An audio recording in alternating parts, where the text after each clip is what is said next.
예, 9월 20일, 9월 셋째 주, 시가서 이제 세 번째 시간 살펴가겠습니다. 자, 우리가 지난주부터, 우리가 이제 시가서를 살피고, 지지난주부터 우리가 시가서를 살피고 있었는데요. 오늘은 이제 우리가 늘 성경에 이제 항상 큰 그림을 보고, 숲을 보고 이제 나무를 보는 그런 식으로 지금 우리가 역사를 살피오지 않았습니까? 그래서 그동안 우리가 또 살폈던 것을 되돌아보면서 이제 큰 그림, 구약 성경의 큰 그림을 다시 한번 들여다보고 그리고 계속해서 이제 시편을 살펴가도록 하겠습니다. 자, 구약 성경의 구분은 크게 이제 역사서, 또 시가서, 예언서 이렇게 세 부류로 나눌 수 있다고 그랬죠. 예언서, 선지서다 그렇게 부르는데, 그래서 이제 이 역사서를 또다시 좀 세분화시키면 율법서와 역사서로 나뉠 수 있고요. 그리고 이제 선지서 같은 경우는 대선지서와 소선지서로 나누곤 합니다. 뭐 선지서의 이런 대소 구분은 다른 게 없습니다. 그냥 분량이 많은 책부터 나누어서 대선지서, 소선지서 이렇게 분류를 한 거죠. 자, 근데 이제 성경의 이제 전체 이야기를 보면 사실 뭐 모든 걸 다 역사서라고 이야기할 수 있죠. 창조 이후로부터 계속되어지는 그 역사, 관련된 역사들이 적혀져 있으니까. 그래서 시간이 계속 흘러가게 되는데, 그래서 이제 성경의 이야기를 우리가 좀 더 이런 시간의 순서에 맞추어서 역사서로 이제 이렇게 분류를 하고, 가장 핵심적인 부분들을 역사의 흐름을 따라 분류를 하고, 그리고 이제 나머지 성경들은 이제 그 역사서의 시간의 흐름에 맞추어서 그 자리에 이제 맞춰 이렇게 다 연결을 해서 보는 거죠. 그래서 이게 아무것도 아닌 것 같지만 이런 작업을 통해서 우리가 성경이 지금 66권이 제 순서, 역사적인 순서로 되어 있지 않기 때문에 이런 부분들을 우리가 함께 맞춤으로 말미암아 어떤 성경이 어떤 시대에 어떤 배경하에 있었구나라는 걸 알게 돼서, 그래서 이제 우리가 성경을 읽어감에 있어서 그 깊이의 차이는 있을 수 있을지 모르나, 그러나 전체적인 흐름을 알고 그로 인해서 바르게 성경을 보는 바른 방향과 그리고 이제 성장의 틀을 가질 수 있는 건 분명합니다.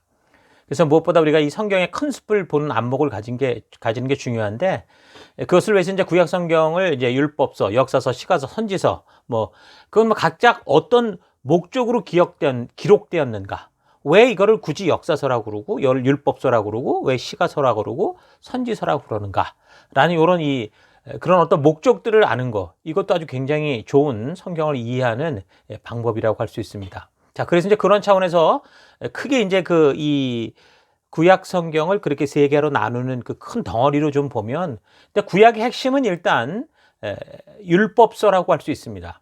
그러니까 창세기, 출애굽기, 레위기, 민수기, 신명기죠. 그러니까 이 5권을 율법서, 모세오경, 토라 이렇게 부르는데, 이 율법서에 나오는 하나님과 그의 백성들과의 약속, 그러니까 정확히 말하면 시내산 언약인데, 시내산 그 언약에 의해서 역사가 어떻게 진행되고 있느냐, 이런 흐름이 지금 결정되고, 지금까지 우리가 그 결과에 의해서 우리가 지금까지 살펴온 역사가 그런 이 결과라는 것을 우리가 지금 살펴보는 이런 세상이 된 것을 우리가 알 수 있는 겁니다. 그래서 이 율법서 5권에서도 먼저 이제 핵심적인 그 중심적인 책이 있는데, 이제 그것은 바로 하나님과 맺은 시내산 언약의 내용, 그러니까 레위기라고 할 수 있죠. 그리고 그 레위기를 다시 재설명한 신명기 같은 겁니다. 그래서 율법서의 중심, 어쩌면 성경의 중심이라고 할 수 있는데, 그거는 레위기, 시내산 언약이고, 이 시내산 언약 법도, 규례와 명령을 그래서 우리가 잘 알아야 구약 속에서 하나님께서 행해오시는 그 일들을 이해해 갈 수 있습니다. 왜 이 백성들과 이런 관계를 읽어 가시는가? 왜 하나님은 이런 데서 이렇게 이 선지자를 보내시는가? 왜 이렇게 이 나라가 결국엔 멸망의 길로 가는가? 이런 것들을 다 이해할 수 있게 되는 거죠. 왜냐하면 그 출애굽기 19장 처음 이 홍해를 건너서 도착했던 바로 그 시내산에서 언약을 맺는 장면이 이제 출애굽기 19장에 나오는데, 거기를 보면 이스라엘 백성들이 홍해를 건너 광야를 지나서 시내산에 도착했을 때 하나님께서 모세를 통해 그의 백성들과 언약을 맺으시면서 결국 뭐가 시작된 겁니까? 이제 하나님의 나라가 시작된 거라고 볼 수 있습니다. 그래서 이 백성을 이 열방 속에 하나님을 알게 하는 열방의 제사장으로 삼았고, 그리고 그 백성을 한 사람 한 사람을 세상에서부터 거룩하게 구별하여 세운 하나님 나라의 백성으로 삼으셔서 그 일을 이제 시작하신 거죠. 그때 바로 맺은 언약이 바로 이 시내산 언약이고, 근데 이 언약의 특징은 하나님께서 그냥 아브라함과 언약을 맺으실 때 당신 스스로가 다 책임져 주시는, 일방적으로 당신이 책임을 떠안는 그런 계약이 아니라 이제는 하나님과 언약을 맺는 그 백성들이 함께 책임을 지는 그런 언약이었습니다. 저들의 삶은 이제 400년 동안 이집트를 살면서 어떻게 됐습니까? 뭐 어찌됐든 이집트 문화와 풍속 또 그런 종교에 이렇게 젖어진 거죠. 그래서 하나님은 저들에게 하나님 백성답게 열방의 제사장 나라답게 사는 그런 문화, 그리고 하나님이 창조주로서 이끄시는 그 사회적 가치들을 알려주시려고 시내산 언약을 맺으신 겁니다. 그래서 이제 그런 부분들이 레위기 18장에도 나오는데, 너희는 너희가 거주하던 애굽 땅의 풍속을 따르지 말며 내가 너희를 인도할 가나안 땅의 풍속과 규례도 행하지 말고 너희는 내 법도를 따르며 내 규례를 지켜 그대로 행하라. 나는 너희의 하나님 여호와니라. 너희는 내 규례와 법도를 지켜라. 사람이 이것을 행하면 그로 말미암아 살리라. 나는 여호와다. 분명하게 곳곳에 이런 하나님과의 그 언약을 말씀해 주시거든요. 그러니까 이 세상의 모든 풍습, 뭐 규례, 문화들은 결국 뭐라는 거예요? 하나님이 원하시는 그런 삶이 아니었다라는 거죠. 그 세상에서 택한 이 백성, 그래서 그 세속에서 택한 이 백성들은 그 세상과는 다른 그곳에서부터 거룩하게 구별하여 세운 하나님 나라 백성답기를 원하셨습니다. 그래서 하나님께서는 그 백성들이 이 땅에서 바르게 하나님과 동행하며 생명의 삶, 축복의 삶으로 나아갈 수 있는 그런 길을 열어주신 거죠. 그래서 하나님께서는 하나님과 동행하며 함께 할 수 있는 그 길들을 소상히 이제 말씀해 주신 겁니다. 그렇지 않은 길을 갈 때는 그 길의 끝이 어떤지, 그 길의 결과가 뭐 고통과 고난 끝에 결국에는 몰락으로 가게 되는, 죽음으로 가게 되는 것이다 라는 것도 분명하게 알려주시고 경고를 해주셨죠. 26장, 레위기 26장을 보면, 그래서 너희가 내 규례와 계명을 준행하면, 이렇게 하면서 이런 축복을 너희가 받게 될 거다. 신명기 28장에도 분명히 나오는 말씀들이었죠. 그리고 26장 14절을 보면, 그러나 너희가 내게 청종하지 아니하여 이 모든 명령을 준행하지 아니하고 내 규례를 멸시하여 마음에 내 법도를 싫어하여 내 모든 계명을 준행하지 아니하며 내 언약을 배반할진대 내가 이같이 너에게 행하리라 하면서 이제 이 불순종의 대가로 있는 그런 고통스러운 이야기들을 해주죠. 마치 이제 신명기 28장을 보는 것처럼 축복의 길, 순종과 불순종의 그 결과를 분명하게 말씀해 주셨습니다. 그러니까 언약을 한 이 백성들이라면 이 내용을 바르게 알아야만 어떻게 하는 거예요? 이 세상을 살아가면서 위기에 빠지지 않고 바른 축복의 길을 걸어갈 수 있었기 때문에 반드시 이 언약의 내용, 이 레위기, 시내산 언약의 이 내용을 아는 게 굉장히 중요한 겁니다. 그 시대 백성들만이 아니라 오늘 우리에게도 마찬가지인 거죠. 그러니까 이 시내산 약속이 저들의 뭔 거예요? 미래의 삶의 방향을 결정하는 핵심적인 그런 말씀이었죠. 그래서 우리가 보는 역사들이 이 약속을 어떻게 지켜왔느냐에 따라서 그 역사의 그 방향이 결정되고 우리가 살펴본 것처럼 그런 역사가 전개되는 겁니다. 뭐 이거는 인과응보의 법칙을 말하는 게 아니라 이집트라는 죽음에서 하나님의 전적인 역사로 구원받은 백성들이 하나님이 자녀로 회복됐을 때, 이제 하나님 나라 백성이 되었을 때 정말 하나님의 백성답게 거룩한 제사장 나라답게 사는 그런 가치, 하늘나라 백성의 가치가 무엇인가, 그들의 기준이 무엇인가, 이런 거였었던 거죠. 그러니까 하나님께서 저들을 위해 축복을 위해, 생명과 축복을 위해 만드신 그런 축복의 말씀드렸다라는 겁니다. 그래서 오늘날 이제 우리 같은 경우 새 언약 백성이다 그렇게 말하지 않습니까? 어쨌든 언약 백성이라는 거죠. 어떤 언약에 우리가 부름받았습니까? 예수 그리스도 말미암아 지금 하나님이 그 백성, 시내산에서 그 백성을 부르셨던 것과 같은 그런 언약으로 우리가 초대를 받은 겁니다. 왜 그렇습니까? 요한복음 1장 12절에 영접하는 자 곧 그 이름을 믿는 자들에게는 하나님의 자녀가 되는 권세를 주셨다라고. 우리 또한 이 세상의 죽음에서 어떻게 한 거예요? 하나님의 전적인 은혜로 출애굽을 한 거나 마찬가지죠.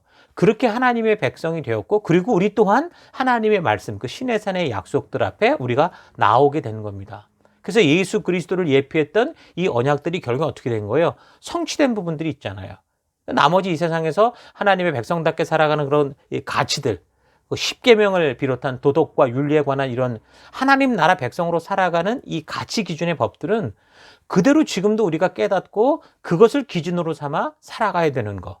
그게 이제 성도의 참된 하나님 백성다운 모습인 거죠. 근데 오늘날 교회와 성도들을 보면 어떻습니까?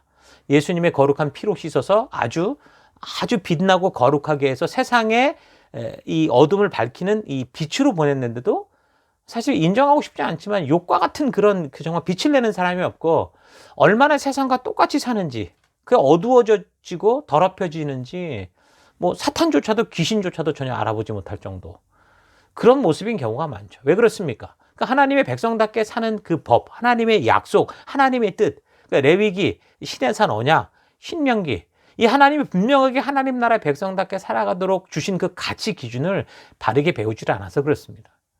그러니까 예수 믿고 난 후에 일요일에 뭐 교회 나오는 거 외에는 그냥 세상 속에서 그냥 할 짓 안 할 짓 다 하고 온갖 죄를 다 지으면서 단지 뭐 예수 믿으면 천당 간다, 뭐 복 받는다, 문제가 해결된다, 뭐 이렇게 믿고 있는 거죠. 이것은 우리가 하나님의 부름받은 백성답게 살아가는 이 말씀, 그러니까 하나님의 백성된 이 자체의 그 어떤 삶이 뭐냐라는 이 분명한 이 하나님의 백성다운 삶의 길을 모르고 그 뜻을 모르고 그 교회조차 이 하나님이 분명히 그 백성들에게 사는 법도와 규례를 주신 것을 전혀 가르치지 않고 또 배우지도 않기 때문이죠. 오늘날 사회문화 속에서 이슈가 된 이 동성애 문제 같은 경우 보십시오. 이 시대 논리와 이 시대 철학과 이 시대 문화로 이걸 해결하려면 답이 절대 나오질 않습니다. 이런 여러 삶을 혼란하게 하는 이런 문제들에 대해서 교회와 목사들조차도 이것을 잘잘못을 구분하지 못하고 그렇게 흔들려서 옹호하기도 하고 이상한 그 일들을 하지 않습니까? 왜 그렇습니까? 이 신의 산에서 하나님이 그 백성답게 살아가는 도록 주신 이 기준, 이 가치를 온전하게 받아들이지 않기 때문이죠.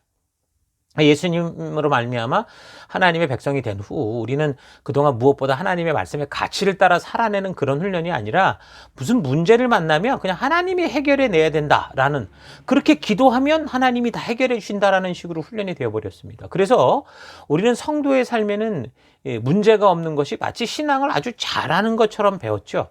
그러니까 신앙의 이 바다를 항해해도 풍랑 한 번 없이 지나치는 것, 그게 무슨 최고의 축복인 것처럼 배웠다라는 겁니다.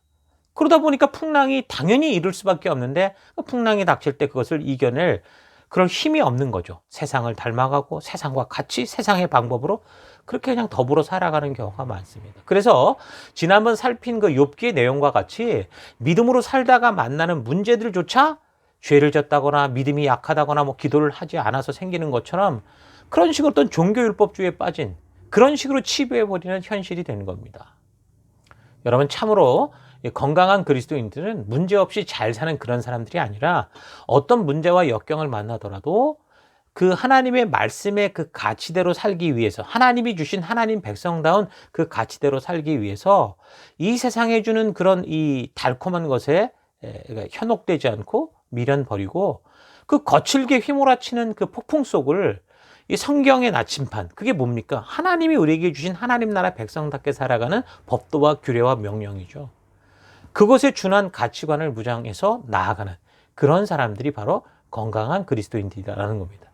자, 이렇게 레위기, 신해산 언약, 율법서, 하나님의 백성답게 사는 아주 중요한 이 핵심적인 이 성경의 아주 핵심적인 말씀이 있다라는 거 잊지 마시고, 그래서 새 언약의 성도된 우리도 이 신해산 언약, 하나님이 그 백성들에게 주신 이 신해산 언약의 내용들을 바르게 알아서 그 하나님의 의도, 그 가치를 바르게 알아서 오늘 이 시대에 우리도 온전하게 하나님 백성답게 살아가는 우리가 됐으면 좋겠습니다. 자, 아무튼 이 율법서의 역사, 그 중에 신해산 언약의 내용을 잘 이해하고 바르게 알아야 성경의 역사가 왜 이렇게 흘러가고 있는지를 알게 되고, 하나님께서 계속해서 여러 사람들을 보내서 그 법도와 규례와 명령의 가치를 따라 살아라, 권리 돌아와라, 그러니까 바로 신해산 언약을 따라 살아가라고 하는 그 이유, 이런 것들을 알게 될 수 있는 거죠. 그래서 이 언약한 백성들이 이 언약을 따라 사느냐 그렇지 않느냐에 따라서 이 역사의 방향이 이렇게 우리가 살펴온 것처럼 결정되더라라는 이 사실을 우리가 꼭 기억해야 됩니다. 그래서 저는 지금 이 시대를 살아가는 우리도 마찬가지로 이 하나님이 주신 법도와 규례와 명령의 가치를 따라서 성도들이 살아가느냐 아니냐에 따라서 이제 우리의 미래가 결정될 수 있다라는 거, 저는 그렇게 생각을 합니다. 그래서 예수님께서도 이 언약을 완성하기 위해 오셨다, 그렇게 말씀하지 않았습니까? 그러니까 신해산 언약에 나오는 내용 문자 뭐 그대로 따라해야 된다, 뭐 어떤 율법주의를 말하는 게 아니라 예수님이 오셔서 완성해 주심으로 더 이상 이제 행위적으로 반복하지 않아도 되는 거, 뭐 동물 제사 같은 이런 것들도 있지만, 그러나 중요한 건 뭡니까? 예수님이 오셔서 그 모든 것을 완성해 주심으로 이제 하나님이 주신 그 법도와 규례와 명령, 그 명령을 주신 하나님의 의도를 알아야 되는 거죠. 그래서 하나님의 의도를 바르게 알아서 그 하나님의 뜻을 따라 이 시대에도 하나님 나라 백성답게 살아가는 거. 그게 바로 뭡니까? 오늘날 이 시대 우리의 성도의 사명이다라는 겁니다. 자, 우리가 살핀 분열왕국 시대 남유다 열왕들 중에서도 보십시오. 하나님 앞에서 회개하고 자복하면서 선한 일을 이뤘던 그런 왕들이 있습니다. 뭐 예를 들면 남유다의 21대 왕이었던 요시야 같은 사람, 뭐 히스기야 같은 사람. 다 이 시내산 언약을 읽어서 하나님의 분명한 뜻을 바르게 알 때 그때 회개가 나오더라는 거죠. 우리가 잘못됐구나라는 걸 알게 됐고 회개하고 통곡한 것이고, 그래서 바르게 살고자 그들이 개혁을 일으킬 때 했던 게 뭡니까? 자기의 기분에 따라 행한 게 아니라 바로 이 말씀, 이 기준이 그렇게 말씀하고 있기 때문에 그 시내산 언약의 내용들을 순종하는 삶을 살았던 겁니다. 오늘 우리도 마찬가지입니다. 이 시대에 정말 진정한 회개야, 그 통곡이 나오기 위한 건 뭡니까? 어떤 좋은 분위기, 그런 어떤 마음을 울리는 어떤 그런 말이 아니라 더 중요한 건 뭡니까? 바로 하나님의 뜻, 하나님이 우리에게 명하신 것이 뭐냐라는 걸 바르게 알아야, 내가 지금 하나님의 뜻이 이러한데 이곳에서 너무나 멀리 왔구나.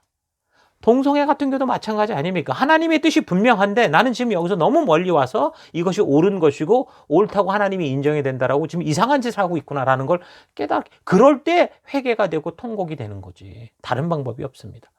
그래서 오직 이 시내산 언약을 통해 하나님의 뜻이 무엇인지를 바르게 알 때 진정한 회개가 가능한 거죠. 그래서 우리도 이 성경의 중심이 되는 이 시내산 언약의 말씀들을 바르고 온전하게 살펴서 하나님이 누구시고 또 하나님의 뜻이 무엇인지를 바르게 알아갈 수 있는 그런 여러분과 제가 됐으면 좋겠습니다. 자, 그럼 이제 구약의 나머지 부분들 중에 이제 역사서 같은 경우는 뭐냐? 율법서 중에 그 나머지 바로 이 약속의 백성들이 이 약속의 땅 가나안의 주인이 된 후에 정말 하나님과 언약한 대로 어떻게 살아갔는가 하는 그 역사적인 이야기들을 말해주고 있는 게 이제 역사서입니다. 자, 그러면 또 예언서, 선지서라고 하는 건 뭐냐? 이 언약 백성들이 어떻게 된 거예요? 그 언약을 지키지 않은 결과는 패망과 멸망이었잖아요. 그게 하나님과의 계약이었는데, 근데 이제 하나님께서 이 약속을 지키지 않았다고 해서 인과응보의 법칙을 따라 그냥 바로 칼을 들고 심판을 해버리시는 게 아니라 이 언약을 위반하고 불순종하는 이 백성들, 막가버린 백성들에게 다 찾아가셔서 돌아오라고, 그러니까 선지자들을 보내서 설득하고, 그래서 결국 불순종의 끝이 어떻게 될 건지를 계속 얘기해주는 그런 이야기들이 적혀 있는 게 바로 선지서다라는 겁니다. 자, 그리고 이제 우리가 지금 구약의 모든 역사를 마치고 이제 살피는 지금 이 시가서는 뭡니까? 그런 역사 속에서 시내산 언약을 삶의 기준으로 살아가면서 깨닫게 되는 그 교훈들, 지혜들, 또 마음대로 살다가 깨닫게 되어 회개하는 것과 참회하는 것, 그리고 근호일에 주시는 은혜로 말미암아 하나님을 찬양하고 또 우리 지체들에게 권고하는 그런 내용들, 그러니까 사람들의 간증들이라고 할 수 있겠죠. 그 경험에 의한 그 정말 진정한 고백들, 그게 이제 시가서다라고 말할 수 있습니다. 그래서 이제 이런 큰 이 구약 39권의 큰 틀을 잊지 말고 우리가 이제 계속 시가서 나머지를 살펴가는 겁니다. 자, 오늘은 계속해서 그래서 이제 시편을 살펴보는데요. 이 시편은 말 그대로 시를 모아놓은 거죠. 그러니까 찬양을 모아놨다, 그렇게 얘기를 하거든요. 그래서 오래전부터 계속 불려오던, 이제 구전돼 오던 그런 찬양을 모은 책이다, 그렇게 할 수 있습니다. 뭐 찬양, 그러면 보통 이제 악보가 있어야 항상 같은 노래를 부를 수 있잖아요. 근데 오래전에 찬송가를 보면 참 재밌는 게 악보가 없습니다. 가사만 나와 있는 그런 경우가 많이 있었어요. 그래서 이제 아마도 기억력이 좋지 않으면 그 곡을 못 부르거나 아니면 부를 때마다 조금씩 달라졌을 가능성도 있을 거라고 봅니다. 정확한 기준이 없다 보니까. 어쨌든 시편도 이런 식으로 어떤 악보는 없지만 이게 어떤 게 뒤에 살펴가지만 어떤 식의 곡이다, 이런 설명들은 조금씩 나오고 있습니다. 시편의 경우는 이런 찬양의 노래들에다가 가사를 모아놓은 것 같이 찬양을 모아놓은 책. 그래서 히브리 성경에는 이 세페르 테힐림, 그러니까 찬양의 책, 이렇게 부르고 있습니다. 헬라어 역본이 이제 70인역 같은 데서는 이제 호이 프살모이라고 이렇게 부르는데, 이 말은 현악기에 맞춰 부르는 노래, 그런 뜻을 의미하거든요. 이제 거기서 이제 라틴 불가타역 같은 경우는 이제 이런 70인역의 성경의 명칭을 이제 그대로 받아서 옮겼죠. 그래서 리베르 살모름이라고 하는데, 여기서 이제 영어 성경이 그대로 이에 따라서 이제 Psalms 이렇게 명하게 됐고, 그래서 한글 개역 성경도 시들의 책 그런 뜻으로 이제 시편 이렇게 이제 우리가 부르고 있는 겁니다. 자, 이 시편의 저자는 한 사람이 아니고 여러 사람이고요. 기록 연대도 꽤 다릅니다. 최고 오래된 거는 모세의 작품도 있거든요. 그런 BC 1400년경이라고도 볼 수 있어요. 그때로부터 포로 시기까지 연대가 아주 다양하고 한 사람이 적은 작품도 어떤 경우는 일생을 거쳐서 깨닫게 된 것들을 적은 것이기 때문에 각 시들의 어떤 기록 연대가 다 다르다고 할 수 있습니다. 그래서 일단 다윗이 가장 많이 시편의 이 시들을 적었다고 보는데 히브리 성경 시편의 서두에 있는 표제에 의하면 73편의 시가 이제 다윗의 시로 되어 있고요. 12편이 이제 아삽이라는 사람, 그리고 10편이 고라 자손의 시, 그렇게 규정하고 있습니다. 그 외에도 시편 72편과 127편은 솔로몬의 시고, 솔로몬의 시는 2편 있는 겁니다. 88편은 고라 후손, 헤만이라는 사람이, 또 그리고 89편은 에스라 사람이라고 그러는데 이게 에스라가 우리가 아는 그런 어떤 사람 이름은 아닌 것 같아요. 에스라 사람 에단이라는 사람이 이제 표제에 나오는데 어쨌든 그런 사람이 적었고요. 그리고 시편 90편 같은 경우가 이제 모세가 지은 그런 시로 보고 있습니다. 그리고 이제 나머지 50편의, 그러니까 쉬운 편은 이 무명의 시죠. 그러니까 누가 정확히 적었는지 알지 못하는 그런 시가 모아져 있습니다. 여기서 이제 아삽이라는 사람은 레위인으로서 다윗의 그 찬양 지도자들, 찬양대 지도자들 중에 한 사람이었죠. 역대상에 이제 보면 그런 이야기들이 나옵니다. 에스라 2장을 참고하면 예루살렘으로 돌아온 포로들의 명단 가운데 이 아삽 자손을 유일하게 노래를 부르는 자들 이렇게 언급을 하고 있습니다. 그리고 이제 고라나 헤만 같은 경우는 레위의 그 아들이었던 고핫 자손의 후손 레위인으로서 고라 자손의 경우는 이제 찬송을 전문으로 부르는 그런 음악가들의 조상이다. 그렇게 할 수 있습니다. 자, 그리고 에단은 레위 아들 중에 이제 무라리라는 사람의 후손이었는데 아까처럼 에스라 사람이라고 했던 것처럼 이게 에스라라는 게 지명이지 사람 이름은 분명히 아닐 거라고 보거든요. 어쨌든 에스라 사람 에단 그렇게도 부르고 이 이름을 다르게 여두둔이라고도 부릅니다. 자, 이들은 이제 역대상 6장이나 15장을 참고하면 다윗 왕에 의해서 이제 찬양에 관련된 그 일을 하는 그런 사람들로 임명이 돼서 전적으로 이제 뭐 제사나 또 이제 그 예배 아무튼 여러 가지 그 궁중 행사가 있을 때 어떤 그런 가창, 그러니까 어떤 찬양의 부분을 맡을 수 있도록 그렇게 했던 사람들이라고 볼 수 있습니다. 자, 그리고 이제 기록 시기는 이거는 뭐 시편의 대부분은 이제 통일왕국 시대에 적혀졌다고 보거든요. 그러니까 다윗의 시가 가장 많잖아요. 그리고 뭐 그때 이제 다윗이 편제했던 그런 어떤 편제에 의해서 뭐 찬양을 맡았던 사람들이 적거나 이런 경우이기 때문에 그래서 각 시대마다 수집하고 정리했던 그 인물들로 추정되는 사람들이 따로 있다고 보는데요. 근데 어쨌든 시편의 이 최종 편집은 에스라가 했다고 보고 있습니다.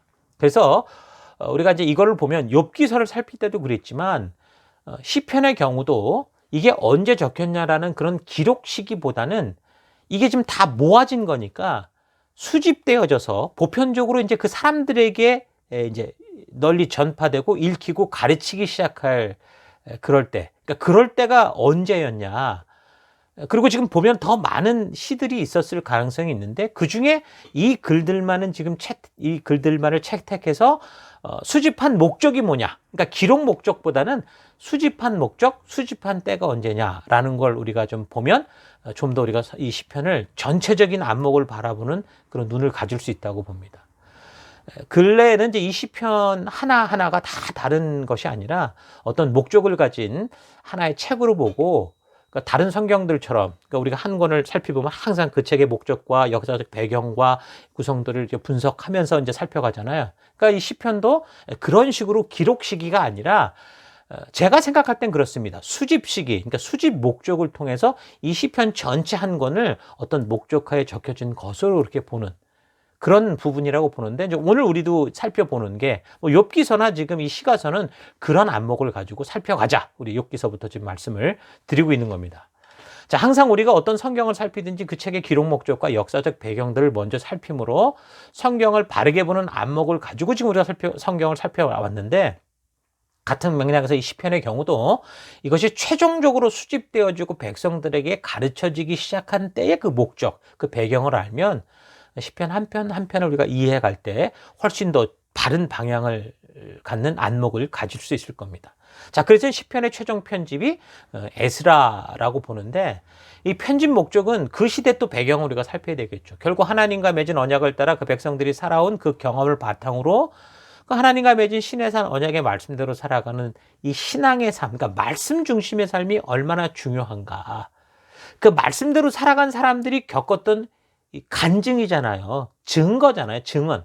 증인들, 증언들이니까 그런 의도를 볼 수 있죠. 말씀에 하나님의 그 맞은 열방의 제사장이요 거룩한 구별된 백성으로서 하나님 나라, 하나님께서 주신 그 법도와 규례 명령에 따라 살아가는 그 삶의 가치를 알게 하기 위해서 이렇게 수집됐다고 보는 거예요. 그래서 에스라가 그 당시 사람들에게 그 다시 이제 포로에서 이제 돌아와서 마치 제2의 출애굽을 경험하고 제2의 신의 산 언약과 같은 그런 일들을 맺었고, 근데 그 말씀에 그래서 가치를 따라 살아가는 그 사명이 지금 다시 주어진 거나 마찬가지인데, 근데 지금 이들이 어떻게 하고 있었어요?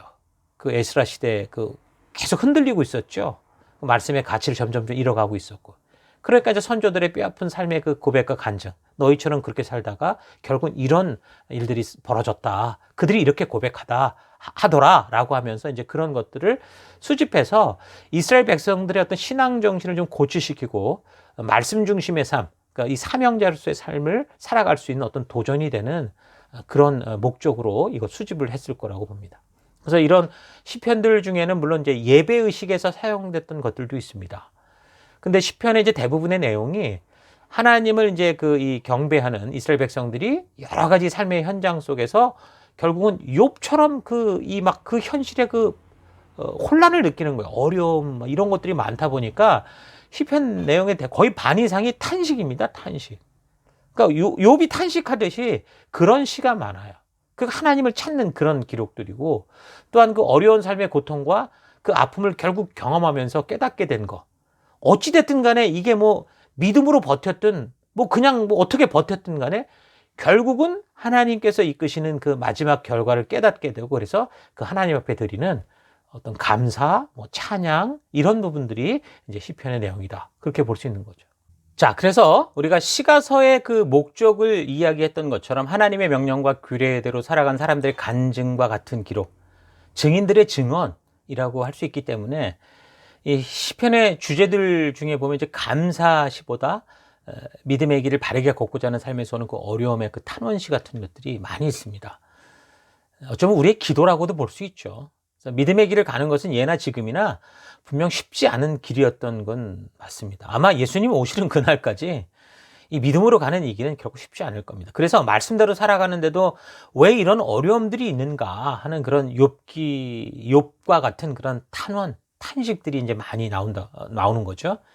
근데 그럼에도 불구하고 결국 그 길이 주는, 아까도 말했던 것처럼 알고 갔든 믿음으로 갔든 모르고 갔든 간에, 모르는 건 아니지만 어쨌든 불평을 하고 갔든 간에 그 말씀 안에서 결국 떠나지 않고 투덜거리면서 갔더라도 결국에는 그 길의 끝이 주는 생명의 축복, 그걸 인정하고 고백하고 찬양하는 그런 내용들로 이제 시가서가 채워져 있는 거죠. 그래서 우리는 이 시편을 읽을 때 비록 아주 오래전에 기록된 신앙의 간증들이지만 오늘날도 여전히 이 험한 세상 속에서 말씀대로 믿음대로 순종하며 살고자 하는 그 성도들이라면, 그러니까 여러분과 저 같은 경우라면 정말 내가 살아가는 현장에서 기도하고 부르짖고 감사하고 찬양하고 싶은 그런 마음이나 감정을 그대로 이제 표현하는 거, 이제 그렇게 볼 수 있죠. 그런 것을 우리가 동감할 수 있을 겁니다. 그래서 시가서를 읽을 때 정말 우리의 삶에서 마치 내가 고백하는 것 같은 그런 많은 공감과 또 어려운 지경에서 어떻게 믿음의 길을 끝까지 우리가 걸어가야 되는지 그 지혜를 우리가 얻을 수 있어야 되고, 그래서 하나님이 지금도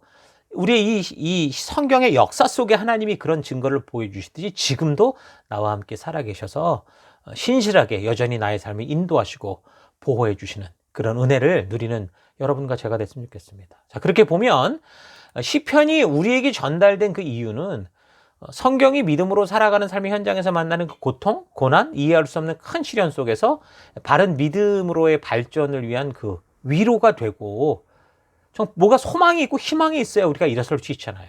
예, 구체적으로 그리고 어떤 자세로 어떤 태도로 어떤 마음으로 살아가야 되는가라는 것을 우리에게 알려주기 위한 지침서처럼 이 시편이 수집됐다고 봅니다.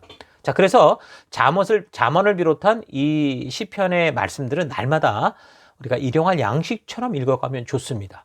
우리가 역사를 따지면 성경을 쭉 이제 어떤 흐름을 따라 살펴가지만 이 시가서들 같은 경우는 틈틈이 읽어가면서 매일의 묵상 속에서 하나님의 그 위로와 친히 인도해 주시는 거룩한 임재의 축복을 누리는 여러분들 됐으면 좋겠습니다. 자, 그래서 시편의 이제 구조를 살펴보면 우리는 보통 이제 시편을 한 권으로 이렇게 만나지만 그 안에는 자세히 보면 이제 5권으로 분류되어 있습니다. 왜 이렇게 5권으로 나누어 분류했는지 그 이유에 대해서는 이제 확실히 알 수 없지만 이런 분류는 오래전부터 지금 이 화면에 보이는 것 같은 경우는 이제 히브리어 성경이나 헬라어 성경에 나타나 있는데 유대 납비들 같은 경우는 이 5권을 모세오경의 순서들과 함께 사용을 했습니다.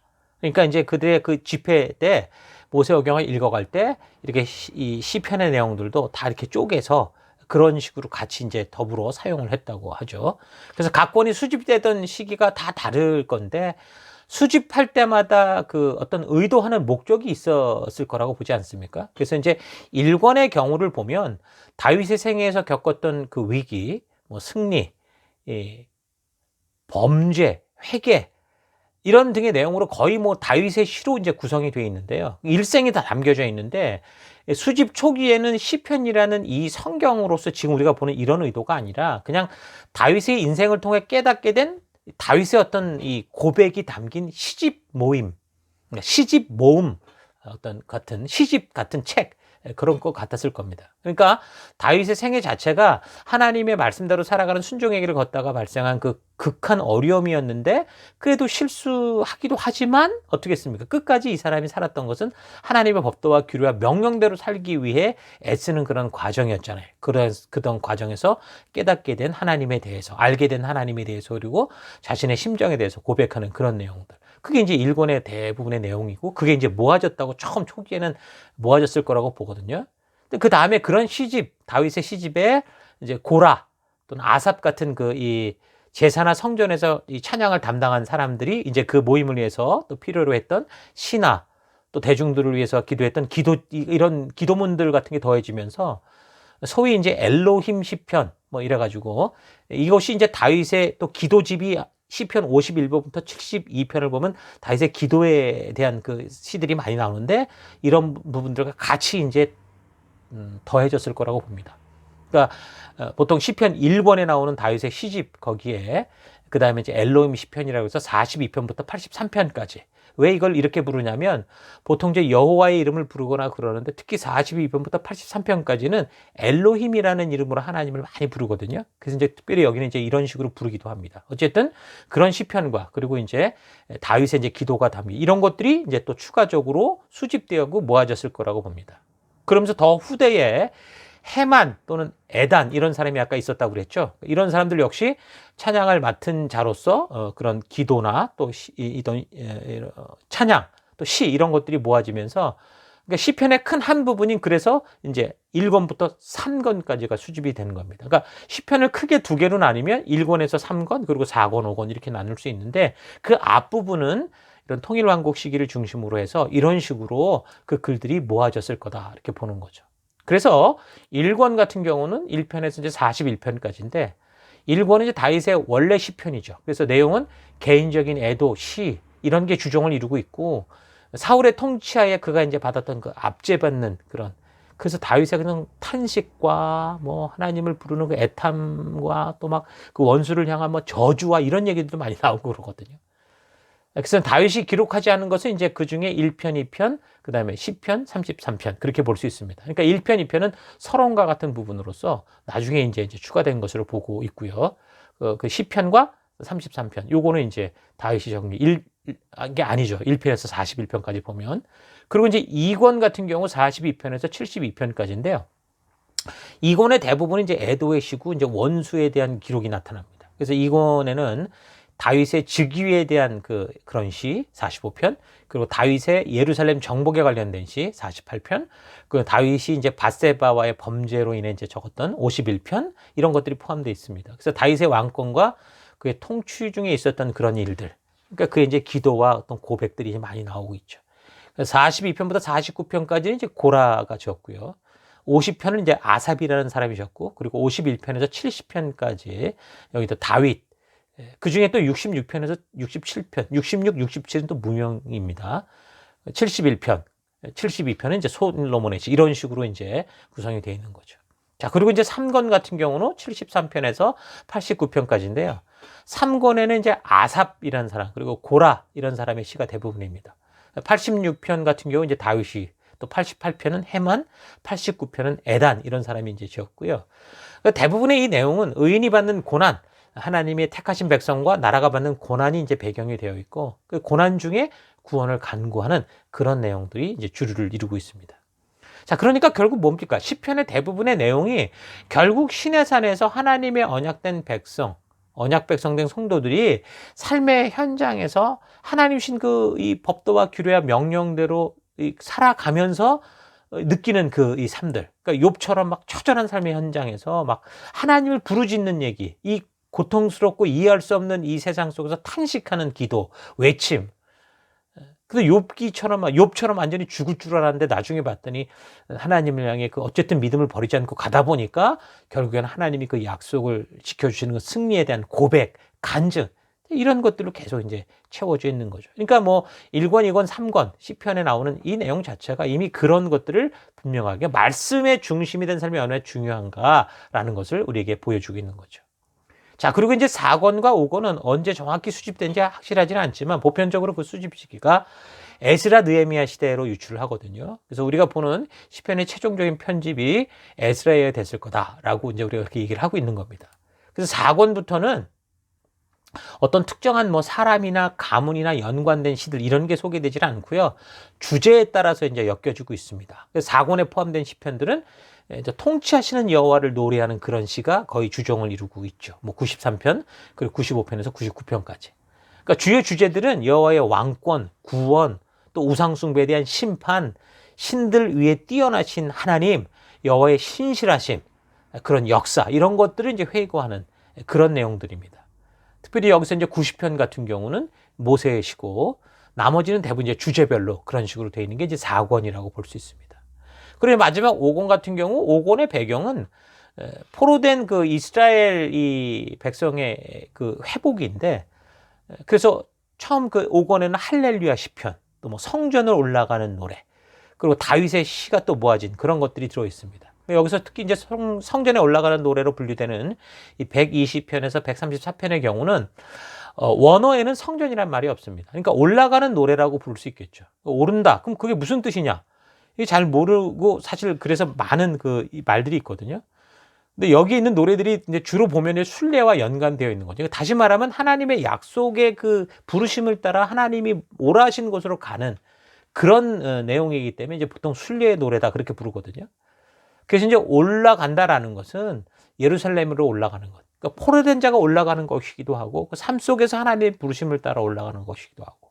그러니까 어쨌든 그 순례를 가리키는 그런 거라고 볼 수 있습니다. 그래서 순례자들은 이 시편들을 부르면서 하나님의 그 이 산을 향해 그렇게 이제 올라가게 되는 거죠.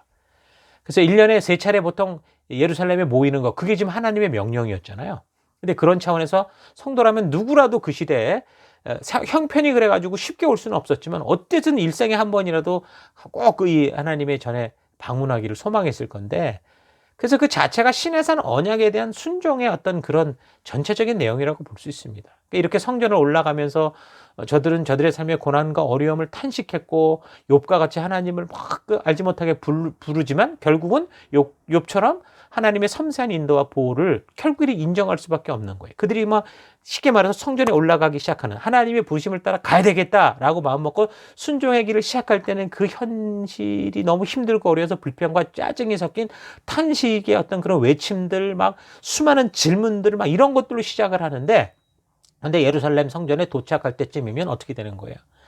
그 삶들을 되돌아봤을 때 하나님이 그들을 인도해 주셨고 보호 주셨다는 걸 고백할 수밖에 없는 그런 상황에 찬양과 경배로 바뀌어서 이미 저들이 하나님의 성전에 들어갈 때는 정말 영광스러운 하나님의 얼굴을 기대하며 들어가는 그런 상황이 됐을 거라는 거죠. 그래서 우리도 우리가 이제 각자 보냄을 받은 삶의 현장에서 우리가 살아갈 때, 뭐 욥처럼 또 다윗이 그 이 처음에 왕으로 기름 부음 받고 사울 왕에게 쫓겨다니듯이 우리의 현실은 참 탄식과 절규가 저절로 나오는 현실을 살아갈 수 있을 겁니다.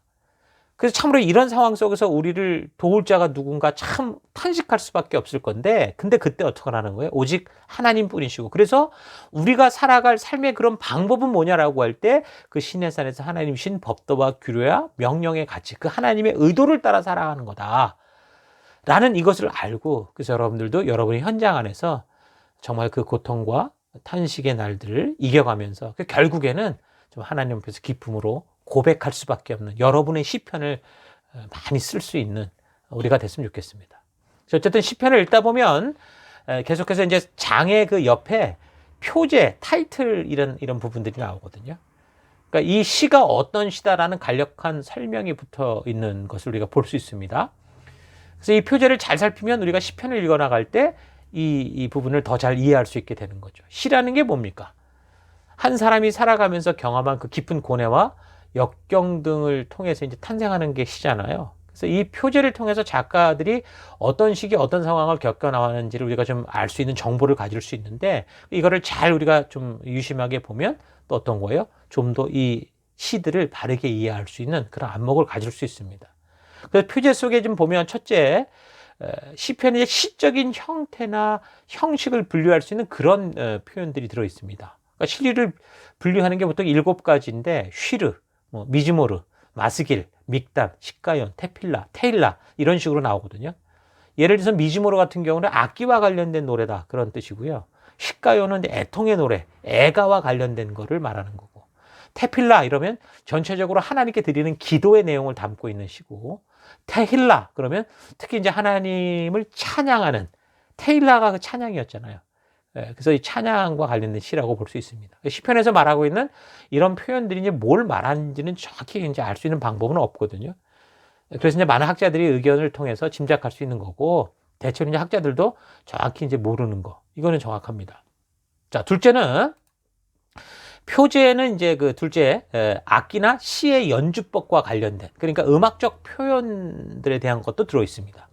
이런 건 쉽게 말해서 이제 찬양팀과 같이 이제 연주자나 또 부르는 자, 또 인도하는 자들이 알 수 있는 그런 정보라고 할 수 있는데요. 영장, 셀라, 학기온, 라메나 제아흐, 삥키노트, 엘 한네 헬로트, 여두둔, 알, 하기다. 이게 쭉 이렇게 나오고 있습니다. 예를 들어서 영장 그러면, 영장이 뭐냐면 바로 지휘하는 사람을 말하는 겁니다. 근데 개역 한글엔 그게 이제 한문으로 나와서 영장이라고 표현하니까 우리가 뭔가 싶지만, 개역 개정이나 이런 걸 보면 지휘자, 잘 설명되어 있습니다. 성가대 지휘자로 이렇게 잘 해석이 되어 나오죠. 깃딧 같은 경우는 기쁜 노래 가락을 말하는 거고, 뭇 라벤이라는 것은 죽음에 대한 애가, 그리고 히카요는 조용한 분위기의 노래, 조용한 분위기로 조용한 분위기의 노래라 그런 뜻이고요. 그러니까 이런 시적인 이 시의 음악적인 어떤 정보를 주는 거죠. 셀라 이런 말도 있는데, 이건 뭐냐면 우리나라 옛 노래로 말하면 얼쑤 이런 거하고 비슷한 표현이라고 볼 수 있습니다. 이런 표현들이 오늘날 우리가 악보를 보면 알 수 있는 그런 용어들과 정확히 같지 않기 때문에 이런 표현들에 너무 집착하지는 말고, 무엇보다 시와 관련된 상황들이 어떤 것인가를 좀 우리가 아는 게 좀 중요하다고 봅니다. 자, 셋째는 표제에 어떤 예배의식에 사용됐는지 이런 거를 말해주는 지침이 있습니다. 그러니까 성전 낙성가다 30편 같은 경우, 그리고 92편 같은 경우는 안식일에 부르는 찬송시다. 또 아까 말했던 120편에서 134편은 성전에 올라가는 노래다. 이런 식으로 또 이런 표제로 알려주는 게 있고요. 네 번째는 이제 거기에 저자나 봉헌에 관련된 내용도 있습니다. 이게 다윗의 시다, 솔로몬의 시다, 아삽의 시다, 고라자손의 시다, 이런 식으로 적혀 있는 것들도 있고요. 그 다음에 다섯째는 저는 이게 중요하다고 보는데, 시와 관련된 상황을 이렇게 짧게 설명하는 내용도 나옵니다. 주로 다윗의 시에서 발견이 되는데, 예를 들면 아들 압살롬의 반역을 피할 때 적은 3편 같은 경우, 시편 3편 같은 경우 그렇고요. 또 피난하던 자신을 저주하던 베냐민 사람 구시의 말에 대해서 그걸 듣고 하나님께 한 노래, 탄식 같은 노래가 있어요. 7편 같은 경우가 그렇고요. 그리고 이제 블레셋 왕 아비멜렉 앞에서 미친 척 하다가 겨우 살아난 적이 있었거든요. 그럴 때 불렀던 34편. 이런 거죠. 그래서 이런 부분을 잘 파악하면 우리가 이 역사적인 상황을 알 때 이 시를 적는 그 저자의 심정을 우리가 더 실감나게 느끼고 또 바르게 좀 이해할 수 있지 않을까 그렇게 생각을 합니다. 자, 이렇게 시편을 이해할 수 있도록 하는 이 표제란에 시 앞부분에 붙어 있어서 시의 저자, 뭐 시를 쓰게 된 동기, 시의 유형, 음악의 방향을 제시하는 산문체의 짧은 설명적 문구를 이제 가리킨 게 표제인데, 시편 이제 150편 중에 34편을 제외한 116편에 이 표제들이 다 달려 있습니다. 근데 이제 요즘 우리가 보는 이 성경은 스마트폰으로 많이 보죠. 그러다 보니까 이게 이런 자세한 게 설명이 안 나오는 경우가 대부분이더라고요. 그래서 여러분들 이런 것들은 뭐 성경 프로그램을 본다던가 또는 이 성경 책을 통해서 잘 확인해 보시면 훨씬 성경을 읽는데 도움을 주게 될 겁니다. 자, 그런데 사실 시라는 게 어떤 겁니까? 쓴 사람 말고는 완전히 이해하기 어렵죠. 뭐 국문학 같은 것을 전공하신 분들은 뭐 어떤지 몰라도 제가 볼 때는 시라는 거는 그 쓴 사람 말고는 쓴 사람 이외에 다른 사람은 이 저자처럼 온전하게 이해하기가 참 쉽지 않다고 생각을 합니다. 그래서 시편을 읽을 때 가능하면 이걸 뭐 구체적으로 분석하려고 하지 말고 최대한 그 시에 대한 역사적인 배경이 어떨 것이다 라는 것은 좀 우리가 알아두고요. 그리고서 그냥 낭송하는 겁니다. 읽어가는 거죠. 그러면서 이제 느끼게 되고 감동받는 거. 거기에 은혜를 받고 그 와중에 우리에게 말씀하시는 성령의 음성을 듣는 거. 이런 게 좋다고 봅니다. 그러니까 개인의 삶이 담긴 사적인 표현을 가지고 뭐 자꾸 연구를 하고 해설을 하면 그 시편이 시가 아니라 수필이 되거나 산문처럼 되어서 이제 시의 그 의미가 다 죽어버리잖아요. 그래서 시문학 기법이라는 것은 말도 줄이고 글도 줄이고 뭐 어쨌든 쓸데없이 너절한 단어를 다 빼고 생각과 사상에 꼭 필요한 그런 알갱이만 구슬같이 이렇게 엮어야 그래야 이제 아주 정말 좋은 시가 되는 건데 이걸 뭐 너절하게 설명을 붙여버리면 시가 아니라 산문이 되고 마는 그런 식이 되니까 우리가 이 시편의 어떤 배경들만 좀 우리가 알고 그 다음에 그 작자의 심정이 돼서 읽어본다면 충분히 성령을 통해 우리에게 그런 마음들이 전달될 수 있을 거라고 봅니다. 성경 번역에 있어서도 이 시편을 번역하는 게 참 어렵고 힘들다고 그러죠. 시편만이 아니라 이 외국 시를 번역하는 일이 어려운 건 이거 어느 나라나 마찬가지거든요. 하다못해 뭐 유행하는 노래 가사를 번역하는 일도 사실 그 뜻을 정확히 옮기는 게 굉장히 불가능하잖아요. 영어 찬양을 한글로 번역을 하려고 해도 사실 어떨 때는 의미를 알고 어떻게 돼요? 완전히 개사를 해야 됩니다. 아, 이게 이런 의도로 이 가사를 적었구나 라는 걸 알고 그걸 완전히 우리식으로 맞추는 그런 식으로 할 수밖에 없는 그런 상황이 많죠. 그러니까 시편에 나오고 있는 시들은 한 사람이 여러 가지 인생의 현장 속에서 하나님의 말씀대로 살아가고자 하면서 겪은 격정적인 사건이나 삶의 경험들이 축약된 시의 형태로 이제 담고 있어서 우리가 이것을 자꾸 뭐 너무 이렇게 막 문학적으로만 팔고 들어갈 그런 학문적으로만 그럴 게 아니고요. 이 시의 이제 역사적인 배경 정도를 알고 그 다음에 읽어가면서 하나님 주시는 그런 은혜를 받는 거. 그게 가장 좋은 것 같습니다. 물론 뭐 기회가 되고 능력이 되면 충분히 또 깊이 파고 들어가는 것도 좋겠지만 일단 대부분 이 시나 이 성경의 전체가 그렇듯이 우리에게 전해주는 거에서 우리가 도저히 이해할 수 없고 뭐 들어도 모르는 그런 내용을 전하고 있지 않거든요. 성경이 그렇게 말씀하고 있는 거니까 우리가 일단 하나님 주시는 그런 뜻들을 온전히 알 수 있는 그런 길로 갔으면 좋겠습니다. 자, 그리고 이제 시편의 두드러진 특징 중에 하나가 이제 여러 가지 주제에 의해서 다양하게 분류될 수 있는 거죠. 그러니까 그동안은 그렇게 했습니다. 이게 한 권이라고 보질 않고 모음집이라고 보니까 하나하나 이걸 다 뭐 주제로 나누고 여기로 나누고 저렇게 이렇게 쪼개보고 저렇게 쪼개보고 이런 식으로 연구를 많이 해오셨었죠. 어쨌든 뭐 그렇게 해도 우리가 시를 바르게 이해하는 데 있어서는 도움이 될 수 있으니까 그렇게 보면 이제 보통 첫 번째로 교훈적 시다라고 이제 분류되는 시들이 있거든요. 이제 이건 시편 1편에 나타난 복 있는 자와 악인에 대한 그런 강론처럼 일정한 주제를 이제 선정을 해놓고 그것을 이제 체계적으로 조직적인 방법으로 강론해 나가는 어떤 그런 교훈시로서 교훈과 훈계의 목적이 있는 시들이다. 그래서 지금 여러분 화면에 보시는 것처럼 해당되는 시편의 장수들이 나오고 있습니다. 민족적인 시, 두 번째. 민족적인 시란 한 민족으로서 이스라엘 백성들이 겪은 그 역사적인 사건들과 그들의 삶, 그리고 그들과 하나님과의 언약 관계를 묘사한 그런 시들입니다. 그러니까 대부분 다 보면은 결국은 하나님의 법도와 규례와 명령과 관련돼 있다는 것을 알 수 있게 될 겁니다. 자, 그다음에 회개의 시. 주로 죄에 대한 고백이 주를 이제 이루고 있는데, 뭐 이거는 죄에 대한 심판, 네, 슬픔, 그리고 하나님의 용서를 바라보고 악의 길에서 돌아서고자 하는 그런 마음들, 슬픔들, 소망들, 이런 것들이 이제 적혀 있는 그런 시라고 볼 수 있습니다. 그다음에 저주의 시도 있습니다. 저주. 이건 악한 사람들을 멸망시켜 달라거나 그들에게 재앙을 내려달라고 비는 그런 기도죠. 비록 저주에 관한 언급이 뭐 5편, 7편, 28, 54, 55, 58, 59, 79, 83, 101, 뭐 139편이 나와 있지만 가장 처절한 이런 저주의 시편은 이제 35편, 뭐 69편, 109편, 137편 이렇게 볼 수 있습니다. 그들 중에 이제 137편을 제외한 나머지 3편의 시는 대부분 이제 다윗이 이제 적은 거죠. 보통 우리가 보면 이게 뭐 기도고 찬양이 그럴 수 있는데 저주가 나오는 거를 볼 때, 그러니까 하나님 앞에 우리가 표현하는 것에 있어서 우리의 감정이 솔직할 필요는 있습니다. 하나님은 우리의 감정을 억누리는 분 같지는 않아요.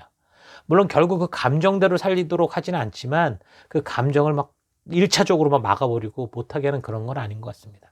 그래서 우리가 기도를 할 때도 사실 그렇게 할 수 있죠. 뭐 속에 터져 나온다. 다른 사람 앞에서 못하겠고 예수의 이름으로 그걸 마무리 져서는 안 되겠지만 하나님 앞에서는 정말 그렇게 할 수 있을 것 같아요.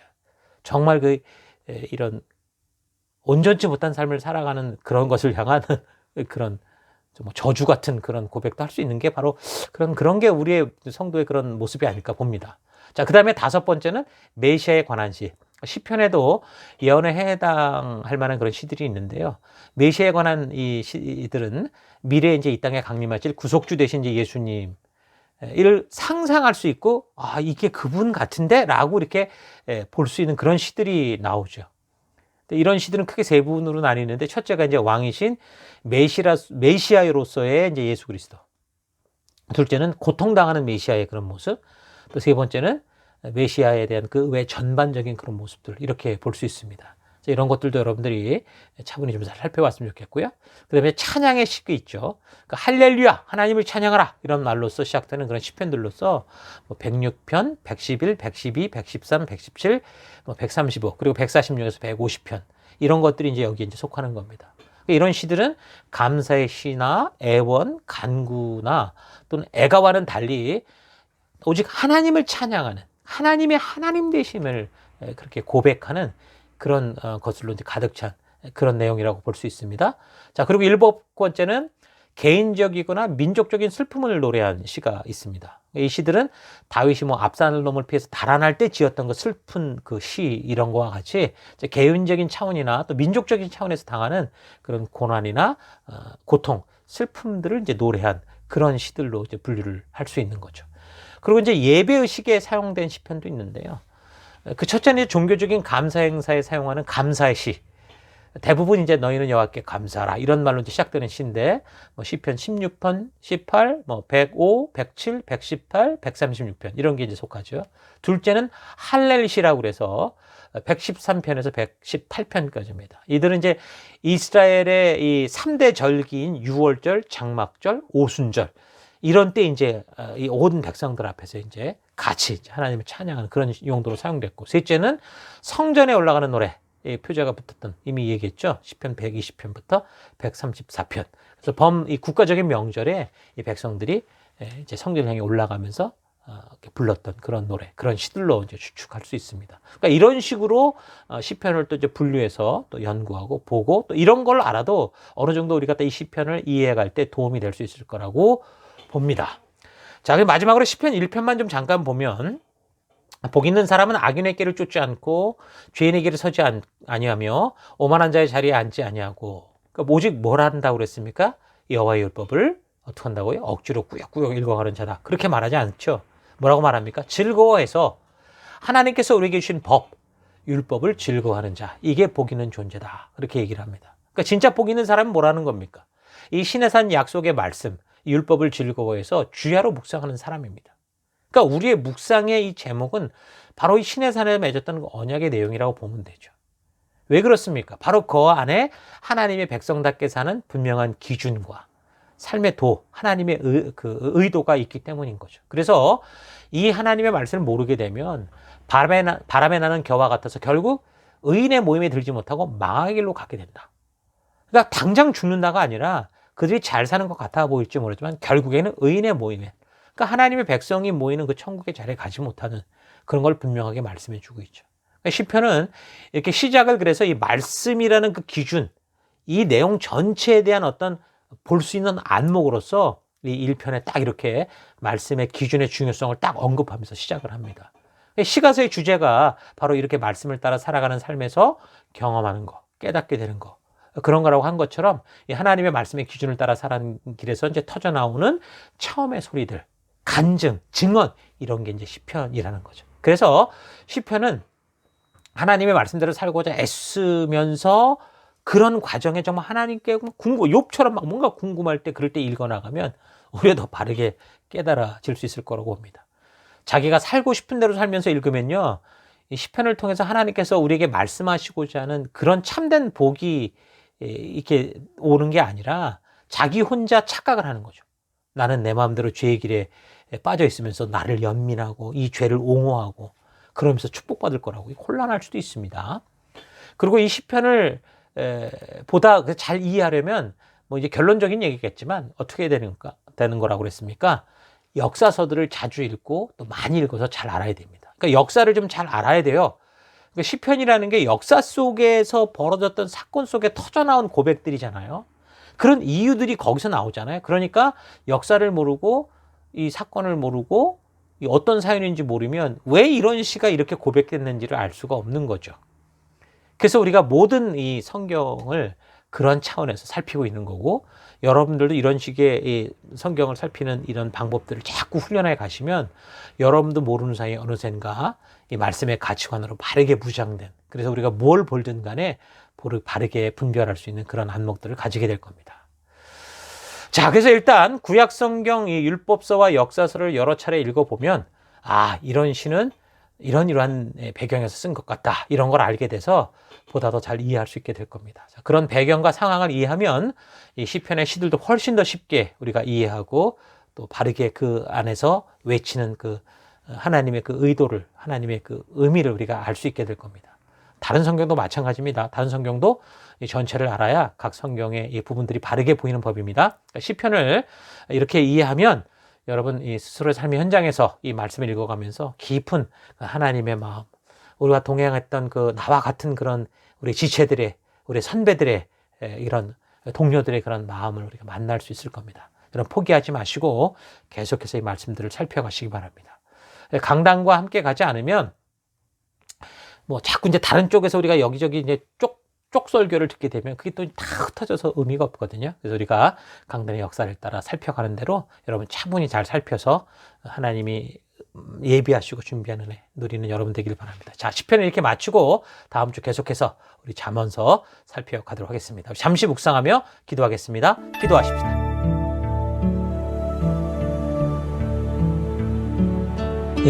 약속의 길, 성도로서 부름을 받아 이 땅을 살아가는 동안 걸어갈 말씀과 사명의 길이 있는데 이 세상은 전부 자기 욕심을 따라 달려가기 때문에 상대적으로 우리가 이렇게 믿음으로 사는 길이 어렵다, 그렇게 느끼게 될 수 있습니다.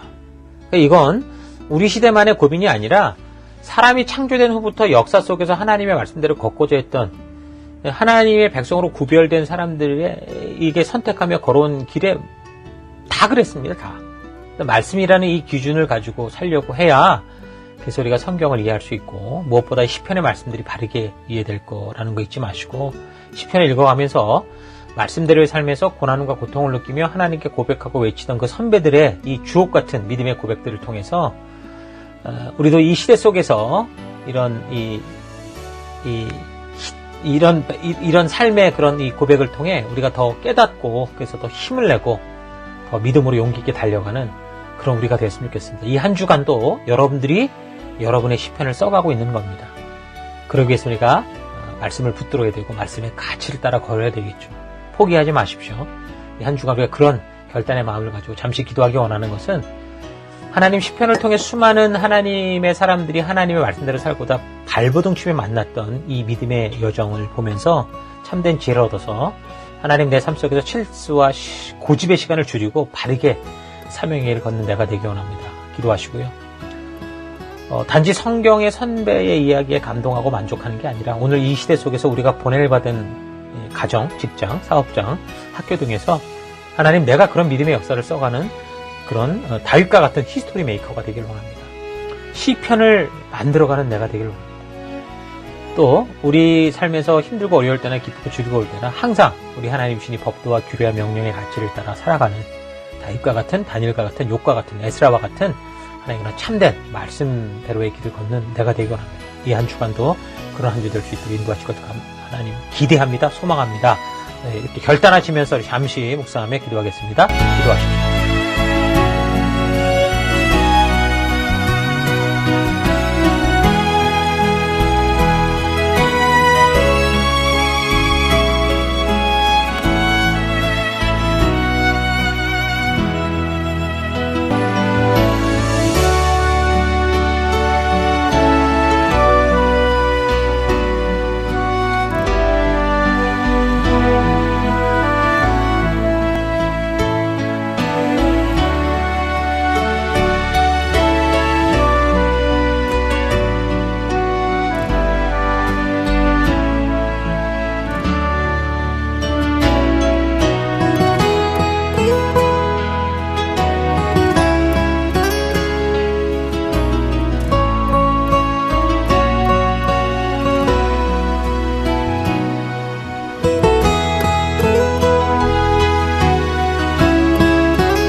믿음으로 걷는 내가 되기 원합니다. 단지 성경의 선배들의 이야기에 감동하고 만족하는 것이 아니라 바로 내가 이런 사명을 가지고 내 가정, 직장, 사업장, 학교 등에 보냄을 받았다라는 거 있지 않고 바로 그곳에서 하나님 우리가 보는 이런 믿음의 우리 조상들처럼 다윗처럼 에스라처럼 욥처럼 하나님 느헤미야처럼 이런 믿음의 히스토리를 써가는 우리가 되길 원합니다. 그래서 우리의 삶에서 힘들고 어려울 때나 기쁘고 즐거울 때나 항상 우리 하나님이신 법도와 규례와 명령의 가치를 따라 살아가는 다윗과 같은, 다니엘과 같은, 욥과 같은, 에스라와 같은 참된 그런 말씀의 사람으로 살아가는 내가 되기를 합니다. 이 한 주간도 정말 주님께서 함께 하심을 감사드리고 예수님 이름으로 기도했습니다. 아멘.